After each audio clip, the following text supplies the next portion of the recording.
Hello everyone, कैसे हैं आप सब। आई होप आप सब अच्छे होंगे। आप सभी का हमारे यूट्यूब चैनल फिजिक्स क्लासेस में स्वागत है। और देखिए, हम लोग प्रीवियस वीडियो पढ़े थे, उसमें हम लोग inertia, balance force, unbalance force को हम लोग सीख लिए थे और गैलीलियो एरिस्टोटल की हमने बातें कर ली थी। आज हम लोग क्या पढ़ने वाले हैं, एक्चुअली टाइप्स ऑफ इनर्शिया और मोमेंटम पढ़ेंगे, लीनियर मोमेंटम। ठीक है, तो आइए स्टार्ट करते हैं। सबसे पहले हम बात करते हैं इनर्शिया। तो मैंने बता ही दिया था कैसे क्या होता है। Inability to change, inability to change. हमने इनर्शिया में क्या बताया था कि कोई भी ऑब्जेक्ट है, अगर वो रेस्ट में है तो रेस्ट में, या मोशन में है तो मोशन में ही रहना चाहता है। मतलब क्या, वो खुद से अपने रेस्ट और मोशन के स्टेट को चेंज नहीं करना चाहता है। इसी के बेसिस पे there are mainly three types of inertia. Mainly कितने हैं? Three types of inertia. देखिए, ये बहुत ही इंटरेस्टिंग टॉपिक है, इसको समझिए। Three types of inertia. अगर मैं सबसे पहले बात करूं तो क्या है? Inertia of rest, inertia of rest. Second क्या है? Inertia of motion. और थर्ड क्या है? Inertia of direction, inertia of direction. देखिए क्या होता है, इसको समझिए। होता क्या है कि अगर कोई ऑब्जेक्ट रेस्ट में रहता है तो रेस्ट में ही रहना चाहता है, वो मोशन में खुद ब खुद आना नहीं चाहता है। कहने का मतलब क्या है, अगर कोई बॉडी रेस्ट पे है, आप उस पर फोर्स लगाएंगे तो बॉडी क्या करेगा? उस फोर्स को क्या करेगा? अपोज करेगा, वो फोर्स को अपोज करेगा। अब देखिए होता क्या है, हमारे इस जितने भी टाइप्स ऑफ इनर्शिया है, हम इसको एग्जांपल के थ्रू समझते हैं, बहुत आसानी से समझ में आ जाएगा। क्योंकि हमारे डेली लाइफ में ये होने वाली घटना है। मान लेते हैं कि क्या होता है कि हम किसी बस में खड़े रहते हैं, खड़े हो या बैठे हो, जो भी हो, अच्छे से अगर फील करना है तो खड़े होकर देखिए क्या है यहाँ पे। मान लीजिए बस में आप खड़े हैं, बस किसमें है? रेस्ट में है। ठीक है, तो बस के साथ आपका जो बॉडी कांटेक्ट में है, मान लीजिए कि आपका पैर बस के साथ कांटेक्ट में है, तो आपके पैर क्या है और पूरा बॉडी क्या है? रेस्ट में है। बस जब रेस्ट में है, जैसे ही बस मोशन में आया तो होगा क्या? आपका जो पैर है वो क्या आ जाएगा? वो मोशन में आ जाएगा। लेकिन इनर्शिया ऑफ रेस्ट की वजह से क्या होगा? जो अपर पार्ट है वो क्या है? अभी भी उसी जगह पर रहना चाहेगा, जिसकी वजह से पैर तो आगे बढ़ जाएगा, लेकिन अपर पार्ट क्या है? पीछे ही रहेगा। जिसकी वजह से क्या होगा? हम पीछे की तरफ झुक जाते हैं। तो अगर हम बस में, कार में कहीं भी बैठे हैं, अगर हम पीछे की तरफ झुक रहे हैं, ये किसकी वजह से? इनर्शिया ऑफ रेस्ट की वजह से। इस तरह के बहुत सारे एग्जांपल है। पेड़ पे मान लीजिए कि आम या कोई भी फल लगा हुआ है, हम जाते हैं उसके डाल को जोर से क्या करते हैं? शेक करते हैं, हिलाते हैं, तो क्या होता है? आम क्या होता है या कोई भी फल नीचे आ जाता है। क्यों आता है? क्योंकि वो आम जो है, देखिए क्या है, मान लीजिए कि डाल से आम लगा हुआ है, वो क्या है? रेस्ट में रहना चाहता है, लेकिन आपने इसको क्या कर दिया? मोशन दे दिया। तो इसकी वजह से क्या होता है? डाल यहां से, चूंकि इनर्शिया ऑफ रेस्ट की वजह से क्या होता है? जो फ्रूट है क्या होता है? अलग हो जाता है। ये क्या हो गया? इनर्शिया ऑफ रेस्ट के एग्जांपल। इसके अलावा अगर मैं बात करूं, इससे तो आपको अनगिनत एग्जांपल मिल जाएंगे इनर्शिया ऑफ रेस्ट के। और अगर इनर्शिया ऑफ मोशन की बात करें तो जस्ट अपोजिट होता है। होता क्या है? मान लीजिए कि बस क्या हो रहा था? आराम से यूनिफॉर्म स्पीड से मूव कर रहा था, लेकिन अचानक किसी वजह से क्या हुआ? ड्राइवर ने ब्रेक लगाया, तो क्या होगा? बस के साथ आपका कौन सा पार्ट, ये मान लीजिए कि पैर जो है क्या है? बस के साथ कांटेक्ट में था। बस रुकने से क्या हो गया? पैर रुक गया। लेकिन जो अपर पार्ट है बॉडी का, जो अपर पार्ट है, वो क्या है? अभी भी मोशन में रहना चाहता है। जिसकी वजह से क्या होता है? हम आगे की तरफ क्या होते हैं? झुक जाते हैं, क्योंकि पैर रुक गया, लेकिन अपर पार्ट अभी भी क्या है? मोशन में ही रहना चाहता है। जिसकी वजह से क्या होता है? हम आगे की तरफ झुक जाते हैं। तो ये हमारे डेली लाइफ में होता है कि वो ब्रेक लगाने से क्या होता है? हम लोग आगे की तरफ झुक जाते हैं। ये तो होता है हमारे लाइफ में। और तो ये तो हो गया इनर्शिया ऑफ रेस्ट और इनर्शिया ऑफ मोशन। ठीक है, और वैसे भी अगर मैं इनर्शिया ऑफ डायरेक्शन की बात करूं तो ये समझना बहुत जरूरी है कि देखिए, कोई भी ऑब्जेक्ट जिस डायरेक्शन में मूव करना चाहता है, वो क्या है? उसी डायरेक्शन में मूव करना चाहता है। यही क्या है? Inertia of direction. लेकिन होता क्या है? हमें क्या एक ही डायरेक्शन में थोड़ा ही जाना होता है। कहीं अगर टर्न रहता है तो हमें टर्न भी करना पड़ता है। अब मान लेते हैं कि यही बस है, ठीक है, ये बस है, तो अगर ये सीधे जा रही थी, लेकिन इसको इधर जब मुड़ना है, मान लीजिए किधर? इसको लेफ्ट साइड मुड़ना है, समझिए। बस ऐसे सीधे जा रही थी, ठीक है, लेकिन अगर इसको मान लीजिए कि पहले मान लेते हैं कि लेफ्ट मुड़ना है, तो क्या है, अभी भी जो भी इस बस के पैसेंजर है क्या है, वो इधर ही जाना चाहेंगे, ठीक है, लेकिन क्या है, बस तो मुड़ गई इधर, तो हम लोग क्या करते हैं, हम लोग जिधर बस मुड़ती है उसके अपोजिट में क्या हम क्या लगता है, उसके तरफ फोर्स लगाने लगते हैं, ठीक है। देखिए क्या होता है, मान लीजिए कि बस ऐसे जा रही है, अचानक मुड़ गए, तो हम लोग बगल वाले पैसेंजर को क्या करते हैं, धक्का देने लगते हैं।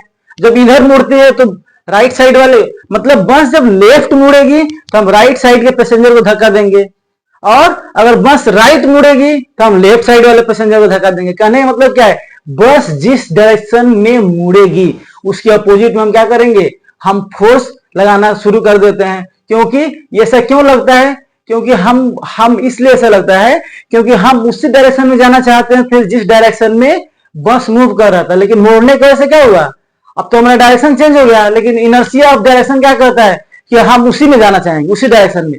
तो इससे क्या होगा, बगल वाले को हम लोग फोर्स अप्लाई करते हैं। तो यही 3 तरह के इनर्शिया जो है हमारे डेली लाइफ में देखने को मिलता है। और देखिए ये जो टॉपिक है ना, ये चूंकि आसानी से समझ में आने वाला टॉपिक है, इसलिए क्योंकि ये हमारे डेली लाइफ में क्या होता है, हम इसको बहुत ही आसानी से ऑब्जर्व कर सकते हैं। इसके अलावा बहुत सारा, अगर इनर्शिया ऑफ रेस्ट का मैं एक एग्जांपल देना चाहूं तो मान लेते हैं कि यहाँ पे क्या है, आप एनसीईआरटी का बुक देखिए, उसमें दिया हुआ है, ये कार्डबोर्ड ले लीजिए, क्या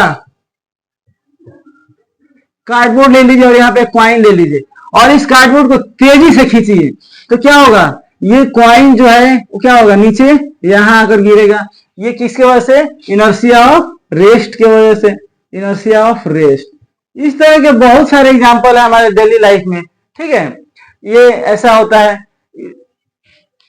अब देखिए, अब मैं अगर बात करूं इनर्शिया के बाद, तो है लीनियर मोमेंटम। देखिए ये जो टॉपिक है ना, लीनियर मोमेंटम, इसको बच्चे सिर्फ और सिर्फ, मैं आपको बता दूं, अगर किसी भी बच्चे से पूछते हैं तो लीनियर मूवमेंट क्या कहेगा, it is the product of mass and velocity, mass and velocity यही बोलता है।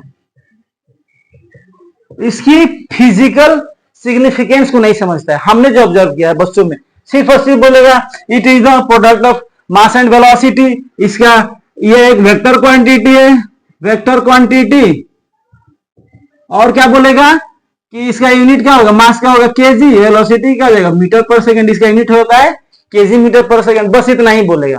लेकिन अगर इसको पूछा जाए कि ये मतलब क्या है, इसको थोड़ा समझाओ और एलोबरेट करो, तो नहीं समझा पाते। चलिए हम इसको बताते हैं। इसको ना हम कुछ ऑब्जर्वेशन से देखेंगे। ऑब्जर्वेशन जो, देखिए फिजिक्स सीखने का सबसे मेन तरीका क्या है कि आप चीजों को ना ऑब्जर्व कीजिए। ऑब्जर्वेशन अगर जितना आपका स्ट्रॉन्ग, इमेजिनेशन पावर जितना स्ट्रॉन्ग रहेगा, आप फिजिक्स को क्या है उतना ही आसानी से सीख पाएंगे। तो होता क्या है, हम 2-3 कंडीशन लेते हैं। सबसे पहला कंडीशन क्या है कि मान लेते हैं कि गेम से ही शुरू करते हैं। टेनिस प्लेयर है और एक क्रिकेट प्लेयर है। अगर टेनिस बॉल से टेनिस प्लेयर को लगता है कि उसको ज्यादा कुछ असर उतना नहीं पड़ता है, जितना हर्ट नहीं करता है, वहीं अगर क्रिकेट बॉल से लगे उतना ही स्पीड पे, तो क्या है उसको हर्ट कर सकता है। ये आपको ऑब्जर्वेशन देखे होंगे, इसीलिए देखते हैं कि नहीं क्रिकेट प्लेयर में कितना सेफ्टी के साथ क्रिकेट खेला जाता है। ये हो गया पहला। दूसरा, अगर मैं बात करूं, अगर कोई ट्रक है, ठीक है, ट्रक का मास, ट्रक है, उसके 5 मीटर पर सेकेंड ही काफी है आदमी की जान लेने के लिए। किल a person 5 metre per second is enough, ठीक है। यहां पे हमने क्या लिया था, एक टेनिस बॉल और एक क्रिकेट बॉल, ठीक है। और हमने एक थर्ड कंडीशन लिया जिसमें हम एक बुलेट ले रहे हैं। क्या ले रहे हैं, बुलेट, गन का बुलेट है, ठीक है, ये बुलेट है। अब बताइए कितने का है, मान लो 50 ग्राम का है, तो 50 ग्राम का बुलेट ही क्या है, काफी है इसके लिए जान लेने के लिए। तो आप क्या देख रहे हैं, अलग अलग कंडीशन में अलग अलग ऑब्जेक्ट क्या है, ये छोटा सा बुलेट ही काफी है, यहाँ पे ट्रक 5 मीटर पर सेकंड के स्पीड से ही काफी है, और ये टेनिस बॉल और क्रिकेट बॉल में क्रिकेट बॉल ज्यादा इंपैक्ट कर रहा है। तो आप क्या देख रहे हैं कि जो इंपैक्ट ऑफ फोर्स है, मैं इसको इरेज कर रहा हूं, हम क्या देख रहे हैं कि जो इंपैक्ट ऑफ फोर्स है मेनली 2 चीजों पर डिपेंड कर रहा है। इंपैक्ट ऑफ फोर्स हम क्या देख रहे हैं, impact of force depends on mass and velocity. किस पे डिपेंड कर रहा है, मास और वेलोसिटी। कैसे बोल दे रहे हैं कि 50 ग्राम का बुलेट, 50 ग्राम का 50 ग्राम का bullet high speed can kill a person, truck heavy at 5 metre per second slow speed can kill a person. हम क्या देख रहे हैं कि अगर हेवी मास है धीरे से क्या कर सकता है, उसका इंपैक्ट क्या है, ज्यादा है। वही यहां पे हल्का ही बुलेट है लेकिन स्पीड बहुत ज्यादा होने की वजह से क्या है, इंपैक्ट ज्यादा है। इस तरह से हम देख रहे हैं क्या है, किसी भी बॉडी पे इंपैक्ट किन बातों पे डिपेंड करता है, मास एंड वेलोसिटी। यहां से टर्म आया, क्या टर्म है, लीनियर मोमेंटम। क्या, इट इज द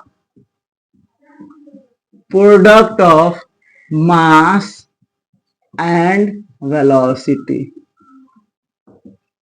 यहां से इस कंसेप्ट को देखा गया कि जो लीनियर मोमेंटम है वो क्या है, मास और वेलोसिटी के प्रोडक्ट है। और क्या है, it is a vector quantity. कैसा क्वांटिटी होता है, वेक्टर क्वांटिटी। इसका यूनिट क्या होगा, क्योंकि P इक्वल टू क्या है, m इंटू वी है, और m का क्या होता है, P इक्वल टू एम भी होता है। तो कभी भी यूनिट को याद करने से बढ़िया है क्या, फॉर्मूला याद रखिए उसको बना लीजिए। मास का क्या होता है, केजी, और इसका होता है मीटर पर सेकेंड, तो क्या हो गया, केजी मीटर पर सेकेंड। ठीक है, तो ये है लीनियर मोमेंटम। अब मैं आपको बता दूं लीनियर मोमेंटम को समझना क्यों जरूरी है, क्योंकि जब हम न्यूटन का सेकेंड लॉ बताएंगे वहां पे क्या जानेंगे कि वहां पे हम सीधा आपको बताएंगे कि जो rate of change of linear momentum is known as क्या, फोर्स। मतलब जितना ज्यादा चेंज, रेट ऑफ चेंज होगा किसका, लीनियर मोमेंटम का, उतना ही ज्यादा क्या होगा, फोर्स होगा। तो और इनर्शिया क्यों बताया, क्योंकि इनर्शिया के कंसेप्ट से ही क्या है, हम न्यूटन के पहले लॉ का सीखेंगे। ठीक है, तो हम आज के क्लास में हम mainly inertia, types of inertia सीखे और क्या, लीनियर मोमेंटम सीखे। थोड़ा सा मैं रिकैप करना चाहूंगा। अगर इनर्शिया आपसे कोई पूछे तो सीधा क्या बोलिएगा, inability to change its state itself, मतलब खुद से अपने स्टेट को चेंज नहीं कर पाता है। कहने का मतलब क्या है, अगर रेस्ट में है तो रेस्ट में रहना चाहता है, मोशन में है तो मोशन में रहना चाहता है, जिस डायरेक्शन में जा रहा है तो उसी डायरेक्शन में जाता है, चाहता है। यही क्या है, इनर्शिया। ठीक है, और लीनियर मोमेंटम क्या है, किसी भी बॉडी का लीनियर मोमेंटम मेनली किसके, उसके मास और वेलोसिटी पे डिपेंड करता है। हम कैसे देख सकते हैं, इसके बहुत सारे एग्जांपल देखे थे। ये छोटा सा बुलेट ही क्या कर सकता है, आदमी का गन का जो बुलेट है आदमी की जान ले सकता है। अरे बहुत ही स्लो मूविंग ट्रक क्या कर सकता है, आदमी को जान ले सकता है, क्योंकि उसका मास ज्यादा है। और वहीं टेनिस बॉल और क्रिकेट बॉल का मैंने एग्जांपल दिया कि टेनिस बॉल से चोट लगता है तो उतना हर्ट नहीं करता है जितना कि क्रिकेट बॉल। तो आज के वीडियो में मेनली हम लोग इतना ही पढ़े, और बाकी के वीडियो में हम लोग जो नेक्स्ट वीडियो आएगा उसमें हम लोग न्यूटन्स लॉज ऑफ मोशन पढ़ेंगे। ठीक है, बाकी चीजें हम लोग उसको कंजर्वेशन ऑफ लीनियर मोमेंटम और सारे न्यूमेरिकल्स जो भी होंगे उसको हम लोग आगे डील करेंगे। ठीक है, थैंक यू सो मच।